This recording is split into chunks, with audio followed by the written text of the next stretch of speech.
నా పేరు రామలక్ష్మి. నేను ఆర్టీసీలో మహిళా కండక్టర్గా పనిచేస్తూ ఉన్నా. నేను పొద్దుననంగా 5 గంటలకు డ్యూటీ ఎక్కితే నైటు డ్యూటీ దిగేసరికి 11 అవుతుంది. ఈ విధంగా 5 రోజుల పాటు డ్యూటీలు చేస్తూ ఉన్నాను. నేను పొద్దున వచ్చేటప్పుడు నా బిడ్డ నిద్రపోతూ ఉంది. నేను డ్యూటీ దిగి ఇంటికి పోయేసరికి నా బిడ్డ నిద్రపోతూ ఉంది. నాకు తినడానికి కానీ తాగడానికి కానీ టైం అంటూ దొరకట్లేదు. వండుకోవడానికి కూడా కనీసం టైం దొరకట్లేదు.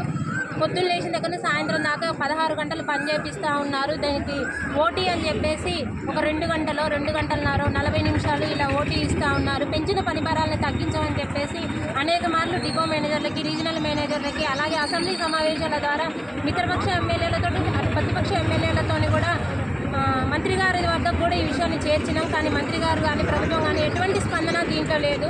అయ్యా మంత్రి గారు, ఈరోజు మేము ఆడపిల్లలుగా మేము తెలియజేస్తా ఉన్నాం.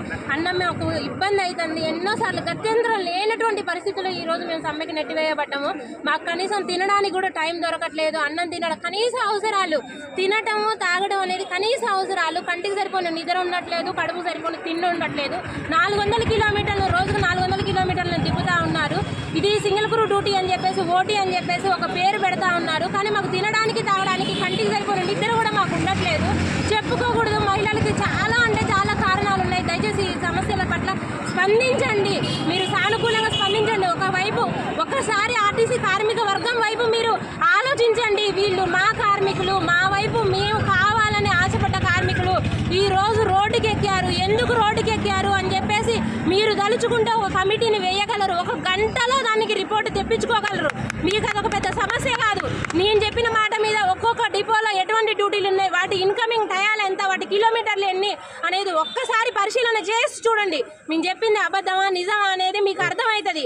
ఎందుకు ఇంత మేము రోడ్డు ఎక్కినాం అనేది కూడా మీకు అర్థమవుతుంది. మా వైపు మీరు నిల్చోండి, మా వైపు మీరు మాట్లాడండి, మా అన్నగా మీరు మాట్లాడండి. ముఖ్యమంత్రి గారి దగ్గరికి వెళ్ళండి. నా కార్మిక వర్గం ఈరోజు రోడ్డు మీదకి ఎక్కారు. వాళ్ళు ఆర్టీసీని ప్రభుత్వంగా విలీనం చేయమంటున్నారు. వాళ్ళు పీఆర్సీని ఇవ్వమంటున్నారు. యూనియన్లను పునరుద్ధరించమని అడుగుతున్నారు. ఇవన్నీ మనం మేనిఫెస్టోలో పెట్టినయే. నా కార్మిక వర్గానికి ఇవి కావాలి అని మీరు మా పక్షాన నిలబడి ముఖ్యమంత్రి గారిని అడగమని ఈరోజు మిమ్మల్ని మేము విజ్ఞప్తి చేస్తూ ఉన్నాం. మీ కార్మికులమని మీకు ఈరోజు మేము గుర్తు చేస్తూ ఉన్నాం.